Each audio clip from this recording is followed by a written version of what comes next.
Welcome, everyone, to today's broadcast of Kingdom Keys to Business Success. I'm so excited to introduce you to today's speaker, Jeremy Trinchere. I actually have known Jeremy for years now. I got to get some training from him in a previous business that he was co-running, and it was wonderful to get his expertise. He has so much knowledge and skills. He is a speaker, a sales trainer, performance coach, consultant, podcast host, and songwriter, which I actually got to hear him rap once, so that was awesome. And he's also worked alongside Tony Robbins, Dean Graziosi. He started multiple companies now and now serves as a bolt-on sales director for mission-driven businesses. So love to hear more about that. But welcome, Jeremy, to the show. So happy to have you here. We'd actually love to just hear a little bit about your personal story of how God called you into entrepreneurship and kind of that journey for you. Yeah, absolutely. So good to see you again, Natalie. It's really nice to be here. Thank you so much for having me. And it's interesting hearing my title, the many iterations of where I've been. So yeah, my business and entrepreneurial journey kind of started out with my health journey. That was the first step I took to really understanding that there's more to life, and I wanted to serve at a different capacity. It was probably, I think it was want to say March 2019 was when I was in a really bad place in a relationship that I was not showing up in integrity. My health was spiraling, and I had what I call a mirror moment. It's where I'm looking in the mirror and I don't recognize the person that's staring back at me, and I knew something had Mm, to change. yeah. So then I started to explore all these means of healing and losing weight and fitness. And I wound up being in the gym literally 2.5 hours a day, doing all these workout plans, eating all the Okay. protein. Nothing was changing. And Oh, okay. then, yeah. And then a friend of mine introduced me to this health coach, and he had a YouTube. And I just started binging his videos. And I realized that this guy was speaking the truth. And I realized that we're just all full of this old waste and toxins, and we need to get it out. And I started doing fasting. Got really into raw foods and whole foods and eating organic and clean and like eliminating a lot of these toxic foods that I had been Yeah. consuming so freely in my whole life. And lost 40 pounds. Saw abs I hadn't Nice. seen since high school.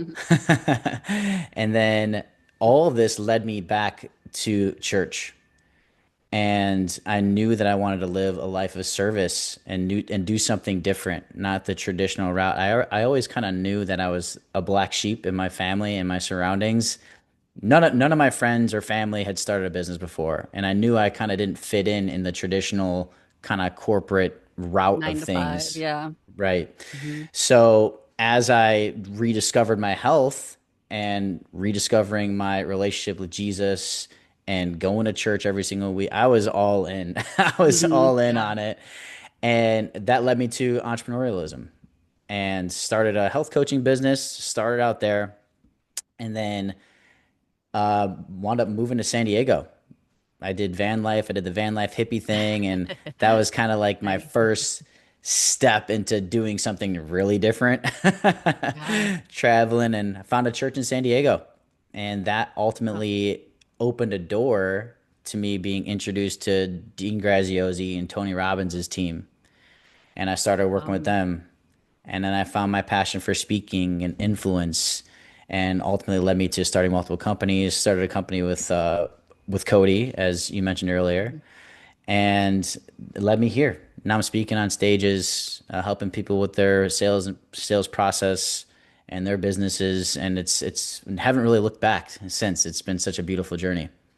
wow, that's amazing how, from kind of a low place in life, how you just kind of meandered down this path you probably had no idea was going to take you to a pretty significant new journey for yourself. So, were you always, did you grow up in church or anything? Did you kind of fall away, backslide a little bit, and then go back, or?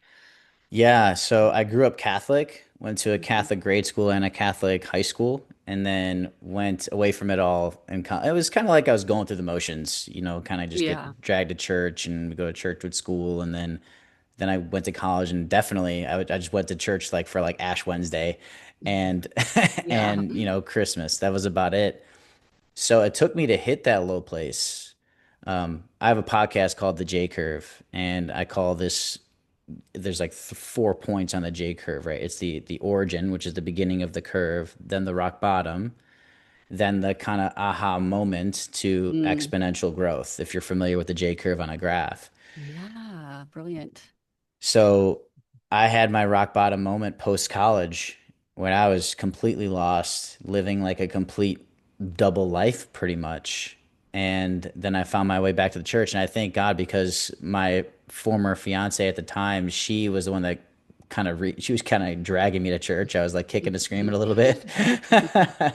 And then I wound up being, I still to this day, I have the exact sermon saved on my YouTube when I said yes to Jesus again.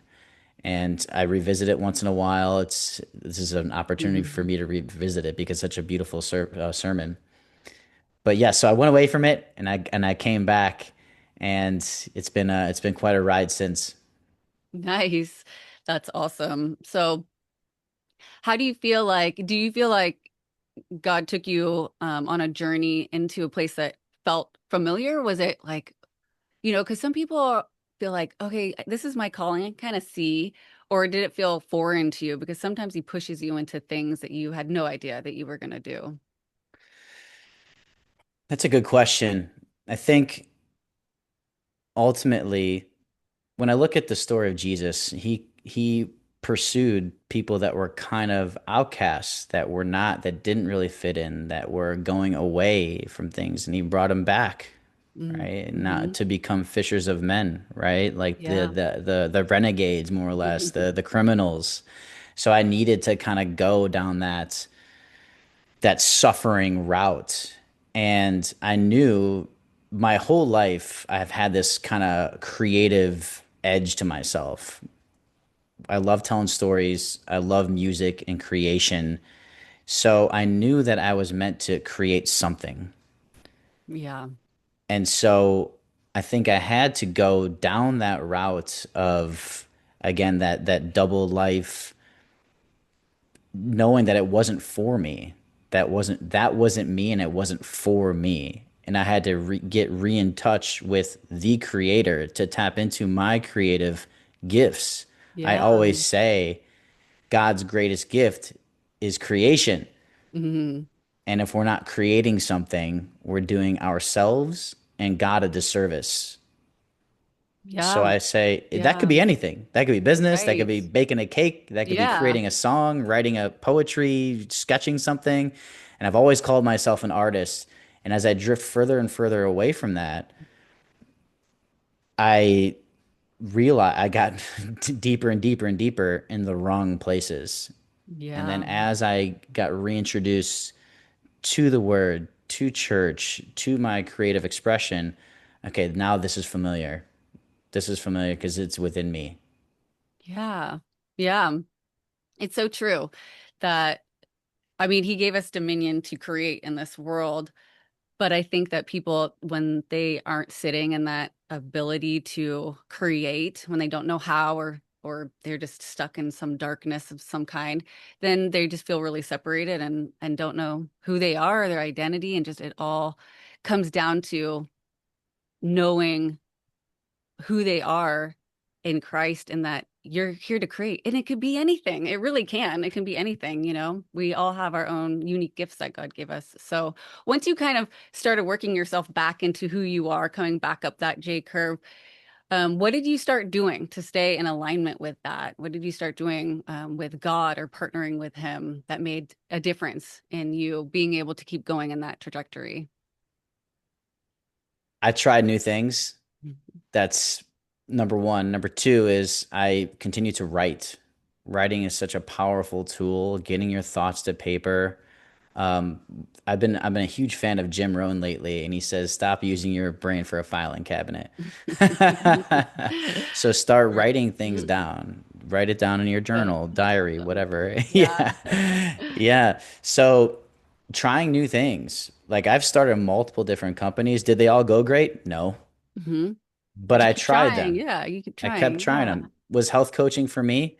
Not really. I had a lot of fun with it. I helped a lot of people, but it wasn't really for me. And plus, I didn't want to have to deal with like medical liability things. I'm like, I leave that to the doctors and MDs. I don't want to Mm-hmm. deal with that. But Yeah. I could give you some advice. Yeah.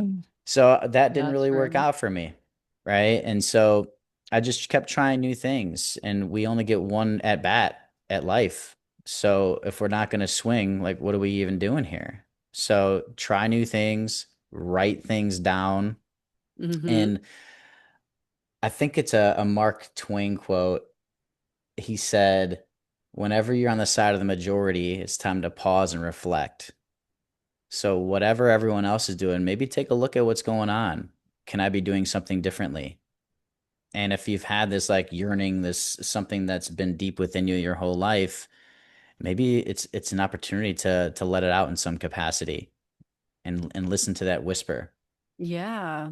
So it sounds like you didn't really struggle so much with fear. Like you just went for it. You just tried. A lot of people probably do struggle with fear, but was there something that you struggled with that you think that God helped you as you just kept pursuing him? That's thank you for that. I do have fear, right? I don't think the fear ever really goes away, but I think I leaned into courage more. Yeah. And easier said than done. Easier said Hmm. than done. I'm taking that to the Yeah. bank. Thank you for that. um, but I think community is important. Who you surround yourself with Yeah. is important. I will say I've been having a challenging time in Texas. I love my community in San Diego. That's where my favorite Yeah. church is. I love it down there. I can't wait. I'm going tomorrow. So it's gonna be good to be around my people. It's been Awesome.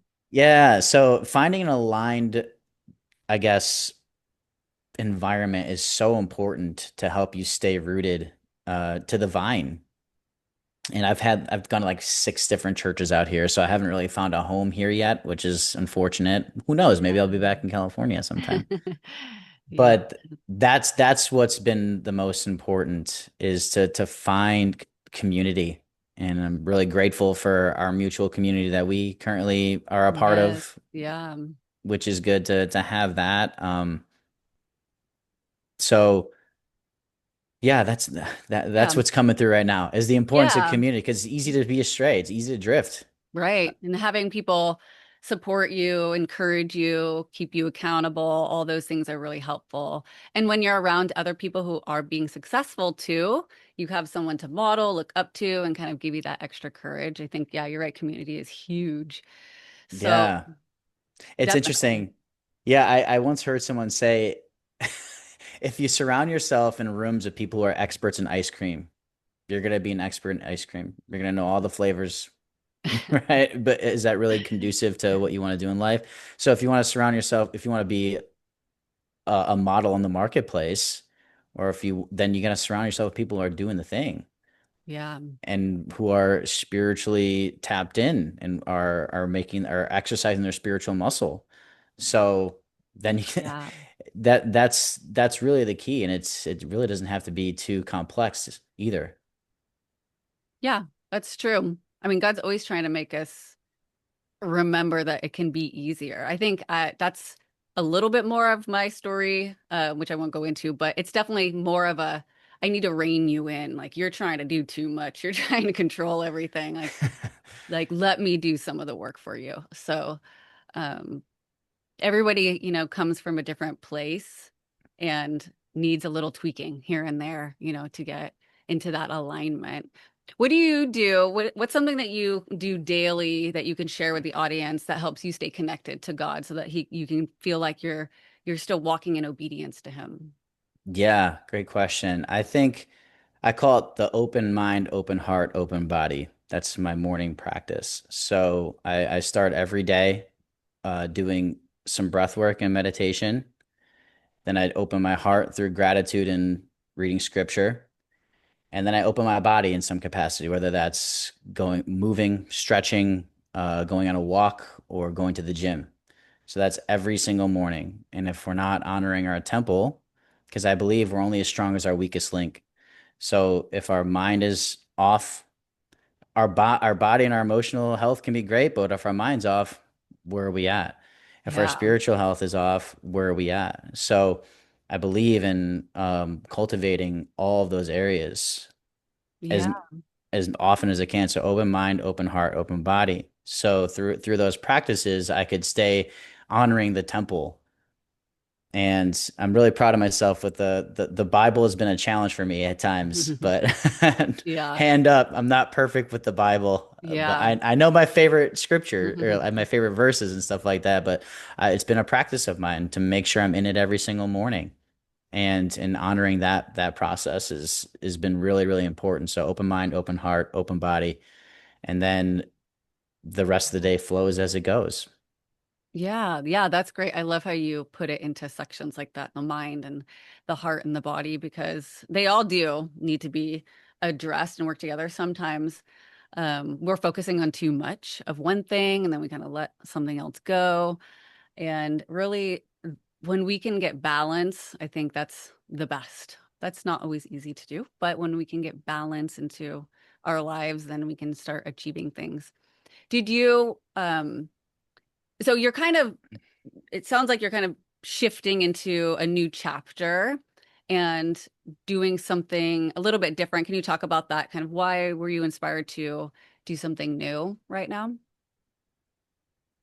Yeah, I think one of my real good friends and successful entrepreneurs would tell me, he said, "Hey, if you can't commit to your business or commit to something for 5 years, you should probably do something different.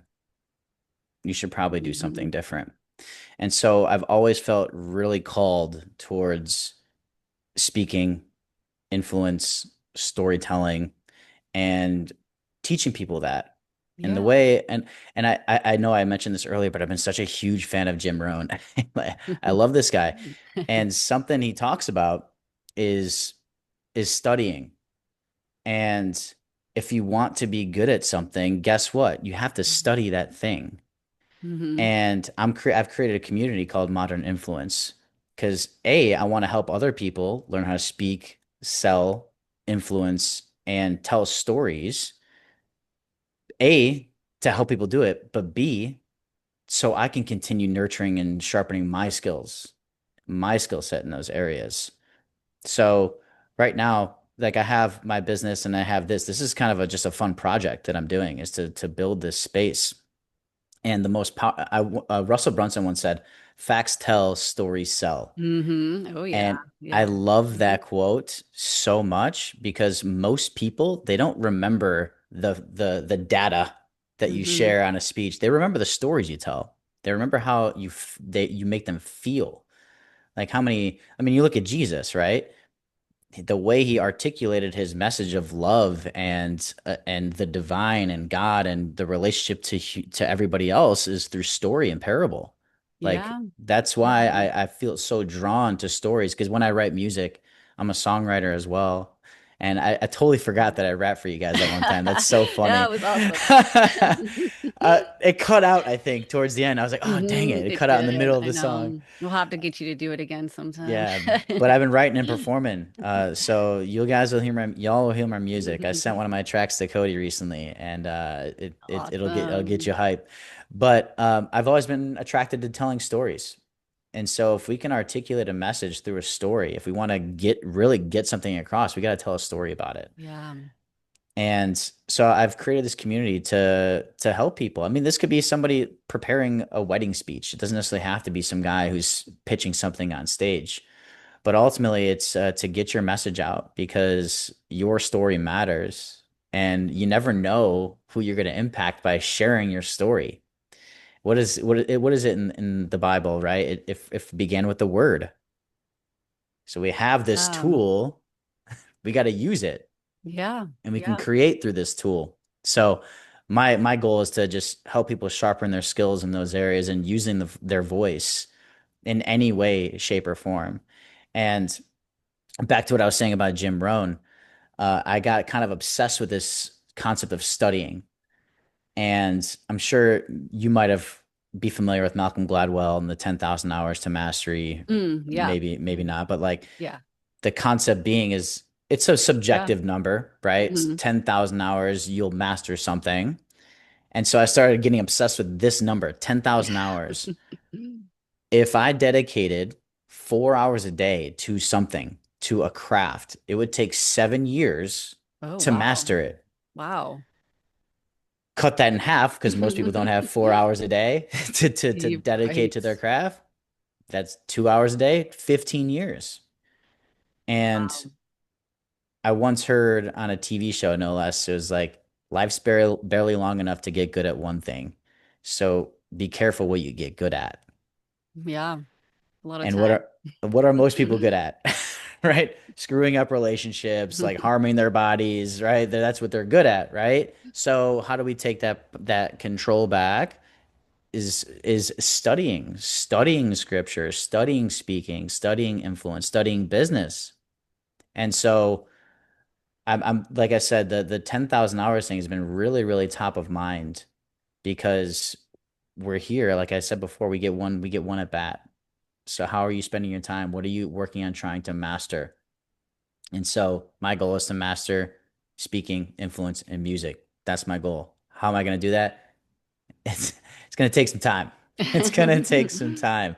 Yeah. Yeah. Yeah.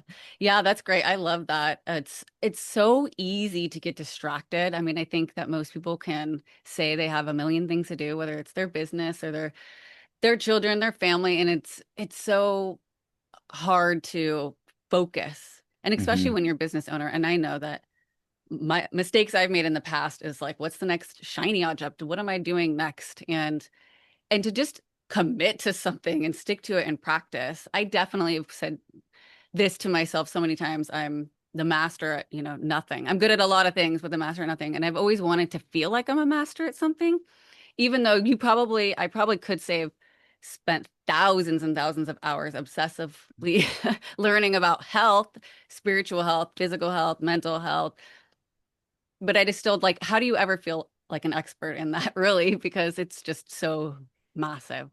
But I think that setting a goal, like you said, setting a goal and just at least focusing and trying to become good at something, you're just going to get so much further if you just commit, like your coach had said, like, what can you commit to? Just commit to something, you know?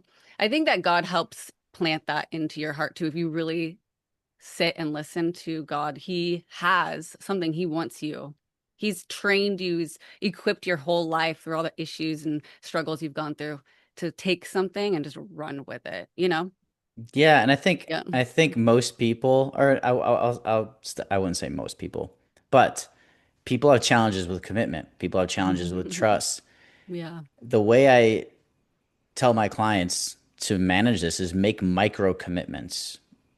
So Good. right Yeah, now, that's good. like I'm really trying to get into the Bible. I've had challenges with it in the Mhm. past. I read one chapter. That's it. You could start with a verse. Like it Mhm. doesn't have to be anything crazy. Yeah.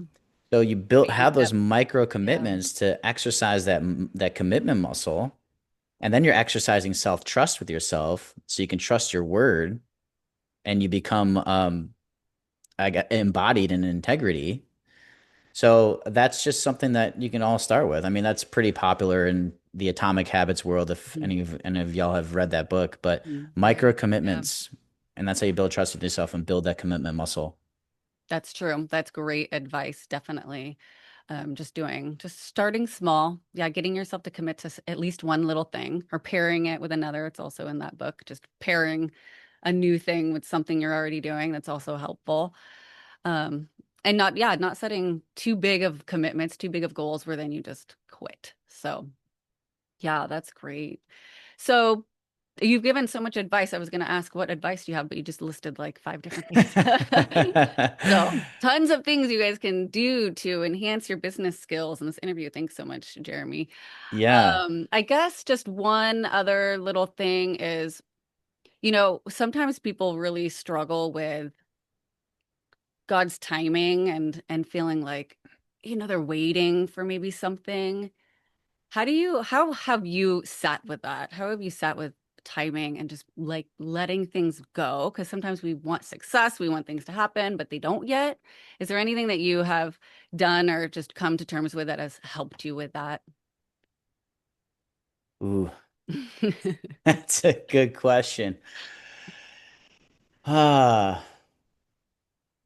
just being invited into patience. It's not an easy thing. Yeah. Hmm. Yeah. It's like I think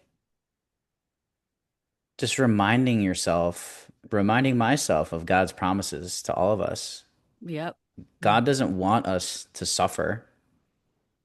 Everything that it, it- we are here to experience heaven on earth. So it's kind of like Job. He kind Yeah. of had a rough go of Oh, it, yeah. right? So just and again, it's easier said than done.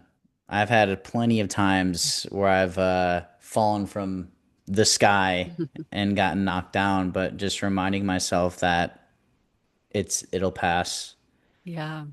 God's promise for us is to experience heaven on earth and experience the kingdom of heaven and through giving. I think giving's a good one too. Oh, yeah. A Yeah. good kind of like the ultimate form of trust is tithing when you're broke. Right. Like Yeah. that's the Right. ultimate Have no form. money, but here you go. Yeah. Yeah. Yep. So just exercising that muscle, I guess. It's a great question. I know. I think we all are still working on it. I mean, it's Still like, working on that one, but just yeah. trusting like Yeah. what God's Trust. promises to us. That's Yep. sometimes that's all we need to be reminded of. Hmm. Yeah, absolutely. That's a really good point. That it's coming. He says it's coming. Maybe maybe what we're focusing on right now in that moment is meant to be somewhere else, if it's like, Yeah, sometimes and we're just like our target thing is like this needs to happen, but maybe something else around us needs more attention. And once you take your attention off that thing, movement can happen. yeah, and just to add a little bit of scripture, right, is faith without works is dead. One of my favorite verses in the entire Bible. It's we can have all the faith in the world, but what are we doing though? Hmm. And we reap what we sow as well. So a lot of times, from what I've seen, and this is in my life too, like I'll expect the reap when I sow something, but there's a middle step that a lot of people forget about. We sow the seed, then we Hmm. gotta water the seed, tend to the land, and Yep. then we reap the harvest. Yeah. So are we watering? Are we tending the soil in between the expectation of the harvest? So I'll just add those Yeah. two little nuggets on top of that. Yeah. Absolutely. And that could be, I think, many different things too. It could be literal actions you're taking within your business, your life, or even mentally and emotionally, what shifts are you doing to, renew your mind and your focus and your heart posture and things like that too. It all comes together to make that harvest. So, yeah, that was really good advice. Thank you. Can you tell us just one more time before we end about the community that you're inviting the audience to? Yeah, absolutely. So it's called Modern Influence. That sounds Yeah. cool. I just launched this, so invitations have just been sent out. I Nice. have our first workshop. By the time this comes out, the first workshop might have been passed already, but that's okay. So we're focusing on storytelling and speaking, and then influence and sales. So if any of those areas of your life you want to look to improve, sharpen, then this is going to be the community for you. You don't have to be, a CEO. You could be, it doesn't matter, right? But the ultimate goal is to sharpen and make an impact. And I always say impact over income. And the best way to impact people is through service, storytelling, expressing some sort of message, some sort of value system. And we get to learn how to sharpen those skills. So come Yeah. on in, totally free. And yeah, hope to see you on the inside. That's so exciting. I will be there for sure. I need to sharpen all those skills too. I'm definitely want to get better at speaking and storytelling. I used to do it when I was a kid. I was really good at it. I did acting and storytelling and stuff. Oh, And nice. then I became an adult and I don't know, it all went downhill.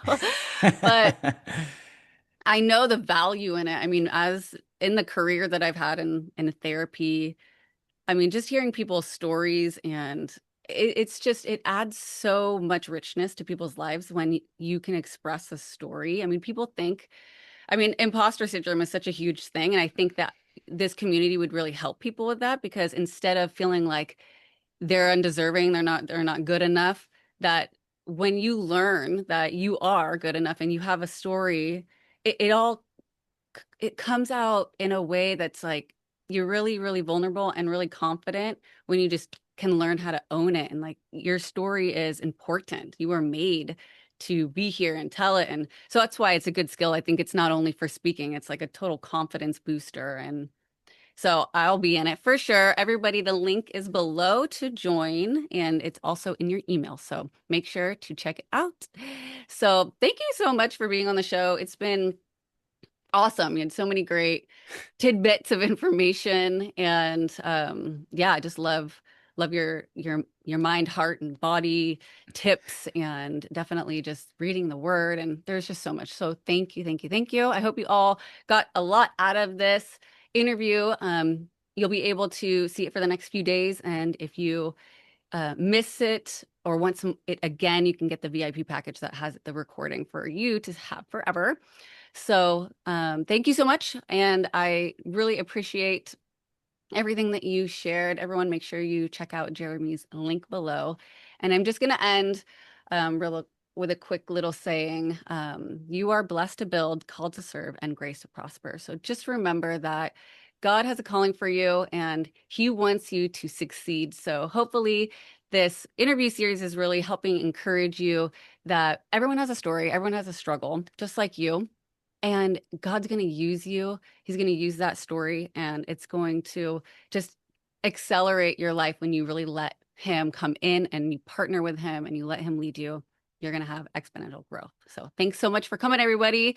Remember to come back tomorrow and see our next interview. It's going to be some amazing Kingdom Keys as well. So we'll see you then. Bye.